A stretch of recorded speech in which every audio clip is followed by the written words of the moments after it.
Setelah kita membahas mengenai cara wawancara maupun pengisian instrumen ASI pada video sebelumnya, pada video berikut ini kita akan membahas tentang bagaimana pemberian nilai atau rating bagi pewawancara dan pertimbangan-pertimbangan klinis dalam menentukannya. Seperti yang kita ketahui bahwa dalam wawancara ASI terdapat dua skala penilaian, yaitu skala penilaian klien atau yang diwawancara dengan skala penilaian pewawancara.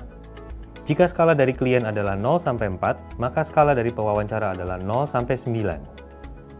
Pedoman umum untuk skala penilaian pewawancara adalah sebagai berikut. 0 sampai 1 tidak ada masalah, tidak ada indikasi perlu diberikan rawatan atau intervensi. 2 sampai 3 sedikit masalah, rawatan atau intervensi mungkin belum diperlukan atau dilakukan dengan tingkat rendah. 4 sampai 5 masalah sedang, diindikasikan memerlukan rawatan atau intervensi.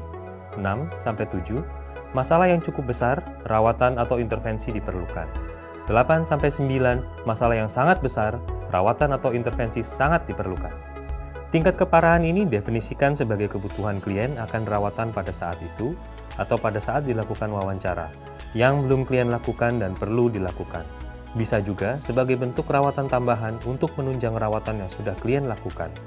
Peringkat atau skala keparahan tersebut harus didasarkan pada data-data dari wawancara ASI yang dilakukan, seperti jumlah, durasi, dan intensitas gejala yang disampaikan klien pada satu domain tertentu. Sebagai analoginya, seorang klien dengan kanker stadium akhir akan dinilai dengan tingkat keparahan medis di angka 9 jika saat ini dia tidak menerima perawatan yang memadai, yang juga menunjukkan bahwa rawatan mutlak diperlukan untuk kondisi yang mengancam jiwanya. Tingkat keparahan yang sangat tinggi harus menunjukkan tingkat gejala masalah yang berbahaya, khususnya bagi pasien atau orang lain dengan kebutuhan pengobatan yang tinggi. Peringkat ini juga perlu tetap diberikan meskipun tidak ada layanan atau rawatan efektif yang tersedia. Dalam hal ini, apabila klien dengan kondisi gejala yang terkontrol atau sudah tertangani maka perlu diberi tingkat keparahan masalah yang lebih rendah. Tingkat keparahan dapat berubah dinamis seiring dengan perubahan jumlah, durasi, dan atau intensitas gejala. Jika dibandingkan dengan skala penilaian klien, nilai 0 sama maknanya dengan skala 0 dan 1 dari pewawancara. Begitu juga skala 1 sama dengan 2 dan 3, skala 2 sama dengan 4 dan 5, dan skala 3 sama dengan 6 dan 7, dan skala 4 sama dengan 8 dan 9. Namun demikian, bukan berarti jika klien memberikan nilai 4 misalnya, pewawancara harus memberikan nilai 8 atau 9. Adanya rentang skala yang berbeda dari pewawancara dengan klien ditujukan agar pewawancara memiliki rentang atau ruang lebih luas untuk menentukan skala atau tingkat keparahan dari klien. Jadi apabila pewawancara menilai bahwa tingkat keparahan yang dipahami dan disampaikan klien lebih tinggi maupun lebih rendah, pewawancara dapat dan perlu memberikan skala penilaian yang berbeda dan sesuai.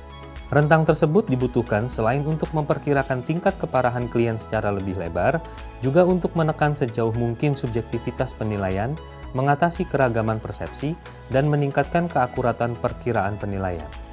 Untuk melakukan ini, terdapat dua metode yang direkomendasikan berdasarkan panduan ASI dari TreatNet, yaitu langkah pertama, pewawancara cukup mempertimbangkan data objektif dari domain masalah dengan perhatian khusus pada poin-poin penting yang paling relevan dengan perkiraan tingkat keparahan yang terjadi atau valid. Dalam kasus Antoni Putra, poin M1, M3, dan M6 menjadi contoh poin-poin pentingnya. Dengan menggunakan data-data objektif ini, maka pewawancara dapat menentukan skala penilaian dari tingkat keparahan masalah pasien dan kebutuhan akan rawatan. Langkah kedua, data subjektif dari klien, yang berarti pendapat, pengakuan, dan lain-lain. Itu juga dipertimbangkan. Dalam hal ini, pewawancara dapat mengubah penilaian awal berdasarkan dengan data atau informasi subjektif ini. Namun, apabila diduga hanya sedikit dari informasi tersebut yang relevan dan tidak dikumpulkan secara sistematis sebelumnya, semua data tersebut perlu juga dicatat di bagian komentar sebagai bukti bahwa data itu pernah disampaikan oleh klien. Jika pasien menunjukkan bahwa dia merasa masalah tertentu sangat parah, dan pengobatan atau perawatan itu sangat penting baginya, maka pewawancara dapat meningkatkan peringkat akhir keparahannya. Demikian pula, dalam situasi di mana pasien secara meyakinkan menyajikan bukti yang mengurangi keparahan yang tampak dari area masalah, pewawancara dapat mengurangi penilaian akhirnya. Sebagai contoh, apabila klien merasa bahwa dirinya tidak memiliki masalah, mereka akan memberikan nilai 1 dengan narkoba atau zat. Meskipun data yang didapat dari asesmen menyatakan bahwa ia sudah cukup lama menggunakan dengan frekuensi yang sering dan beberapa orang terdekatnya sudah menyatakan keprihatinannya, maka berdasarkan penilaian klinis dari data-data tersebut, normalnya pewawancara akan merasa bahwa nilai 1 itu tidak sesuai. Namun, apabila pewawancara langsung tidak menyetujui penilaian klien tersebut, kemungkinan besar penolakan atau perdebatan akan terjadi, yang itu akan merusak hubungan terapeutik yang sedang dibangun. Untuk itu, pewawancara dapat dan disarankan memberikan nilai di rentang manapun berdasarkan penilaian klinis yang didapat dari data-data asesmen dengan mengikuti prosedur sebagai berikut. Prosedur penyesuaian skala penilaian. 1. Tentukan nilai yang pewawancara anggap tingkat keparahannya paling sesuai atau yang paling menggambarkan kebutuhan akan rawatan di saat ini.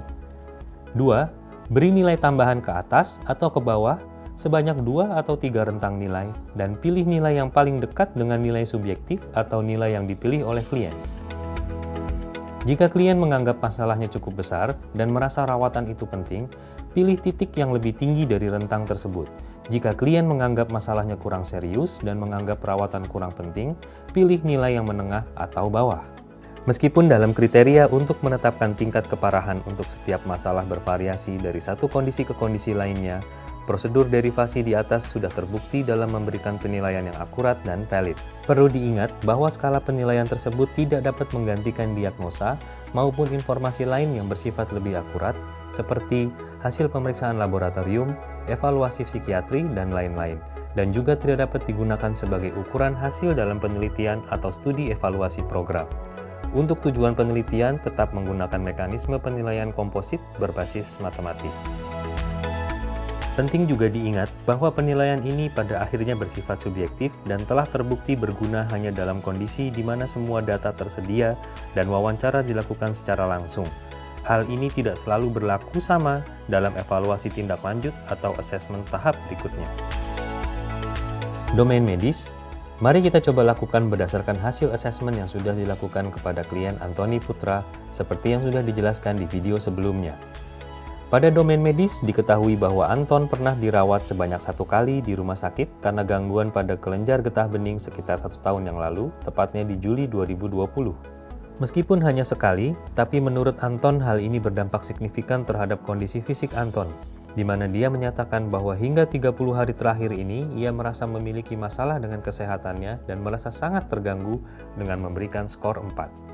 Di sisi lain, ia merasa tidak terlalu membutuhkan pengobatan, di mana dia memberikan skor 2 untuk masalah yang dihadapinya dengan alasan bahwa hal itu sudah berlangsung setahun lalu dan ia sudah pernah berobat untuk hal ini. Jika dilihat lebih lanjut dari informasi yang disampaikan oleh Anton, sesungguhnya tidak ada masalah medis atau fisik lain yang pernah terjadi, selain gangguan kelenjar getah bening tersebut. Hal itu pun sudah terjadi dan ditangani 1 tahun lalu, bukan masalah pada saat ini atau 30 hari terakhir. Segala keluhan yang dinyatakan Anton dalam 30 hari terakhir tersebut tampaknya lebih merupakan masalah lain yang kemungkinan bukan dikarenakan masalah kelenjar getah bening. Ini dapat diindikasikan dari tidak adanya gejala khas yang muncul seperti adanya benjolan kecil di ketiak, leher, atau bagian lainnya yang terasa keras dan sakit saat ditekan. Tidak ada demam yang disertai badan yang terasa lemah, selalu berkeringat di malam hari, sakit di tenggorokan hingga penurunan berat badan tanpa sebab yang jelas. Namun demikian, kita perlu menghargai pendapat dari klien dan perlu memastikan kondisi tersebut dengan memeriksakannya ke dokter atau profesional medis yang kompeten. Maka dalam hal ini, rekomendasi klinis objektif yang dapat kita rencanakan adalah melakukan rujukan medis untuk memeriksakan kondisi yang dialami oleh klien.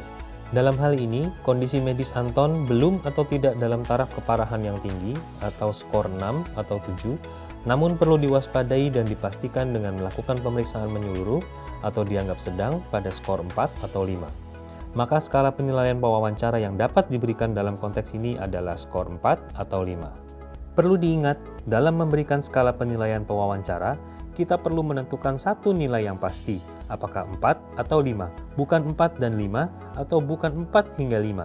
Ini dibutuhkan agar nilai yang diberikan dapat akurat dan jelas dalam menentukan skala keparahan atau tingkat kebutuhan rawatannya. Domain pekerjaan atau dukungan. Untuk domain berikutnya, status pekerjaan atau dukungan, Anton memiliki jumlah penghasilan yang relatif besar. tidak memiliki keterbatasan transportasi, dan tetap memiliki penghasilan dalam 30 hari terakhir.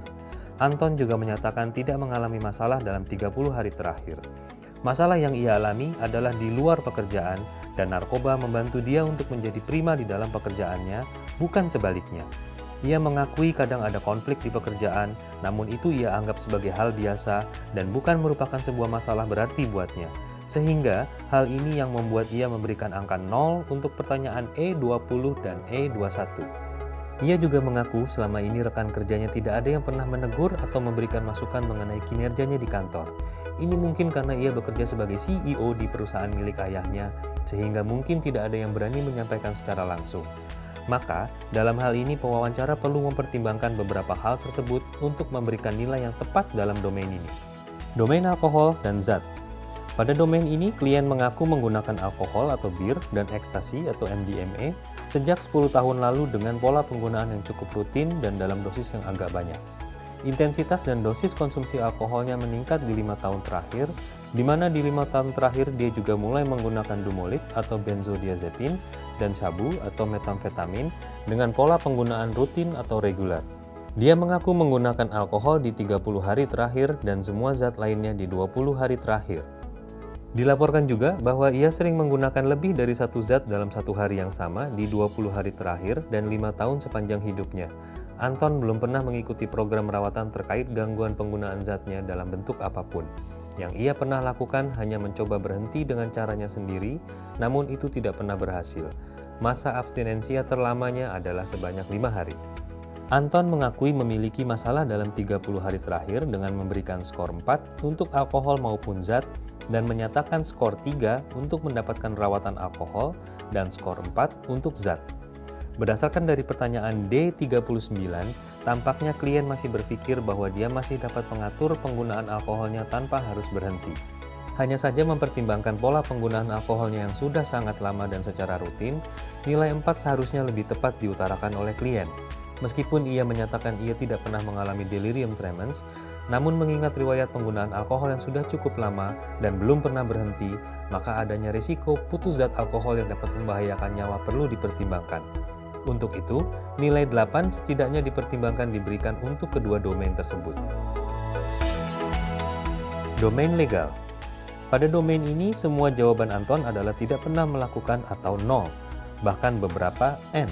Sehingga nilai 0 terhadap L28 maupun L29 seharusnya akan sama dengan penilaian pewawancara. Domain keluarga atau kehidupan sosial.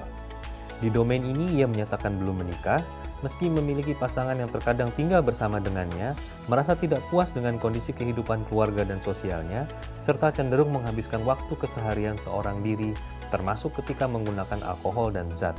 Ia merasa memiliki masalah dengan ayah dan ibunya, namun lebih kepada masalah komunikasi karena kesibukan masing-masing dan menganggap itu bukan masalah serius. Di pertanyaan lain juga ia menyatakan tidak pernah mengalami, dengan memberikan skor 0. Menariknya, dalam 30 hari terakhir ia mengaku tidak memiliki konflik serius dengan keluarga, namun ia menganggap merasa sangat terganggu dengan kondisi hubungan keluarganya dalam 30 hari terakhir dan merasa sangat penting untuk mendapatkan bantuan terapi dan konseling untuk itu, sehingga semua jawabannya diberikan skor 4. Anton menyatakan 0 hari untuk pertanyaan F31, memberikan nilai 1 untuk F33, dan nilai 0 untuk F35. Meskipun Anton mengaku sangat terganggu, namun tidak ada riwayat penganiayaan yang dilaporkan oleh ia selama hidupnya, dan Anton masih menjalin komunikasi dengan kedua orang tuanya. Selain itu, meski Anton memiliki teman dekat yang menggunakan, namun ia tidak melaporkan adanya masalah dengan mereka, dan Anton mengaku lebih banyak menghabiskan waktu seorang diri belakangan ini. Sehingga skor 4 untuk keparahan masalah maupun kebutuhan terapi dianggap terlalu tinggi. Maka pewawancara perlu memberikan skala nilai yang lebih rendah dibanding itu, antara 4 hingga 7. Anton tampak belum dapat mengidentifikasi dengan baik masalah yang dialami dengan dirinya maupun dengan keluarganya. Maka di pertanyaan F37 maupun F38, pewawancara memberikan nilai 1, yang dimana ini perlu mendapatkan perhatian dan dituliskan lebih lanjut di kolom catatan. Namun, tidak perlu hingga membuat proses pewawancaranya dihentikan karena hal ini. Domain psikiatri. Di domain ini, Anton mengaku tidak pernah dirawat atau menjalani terapi terkait psikiatri. Namun ia mengaku merasakan semua gejala di P4 hingga P7 di 30 hari terakhir maupun sepanjang hidup, khususnya di 2 tahun belakangan ini. Ia menyatakan dalam 30 hari terakhir mengalami masalah psikologis dan emosional dan merasa sangat terganggu maupun sangat penting untuk mendapatkan bantuan terapi. Dalam hal ini, mutlak klien memiliki kebutuhan untuk mendapatkan penanganan psikiatri, namun dianggap tidak sangat parah, seperti skor 4 yang diutarakan oleh klien. Tapi, pewawancara dapat memberikan skala penilaian di kisaran 4 hingga 7.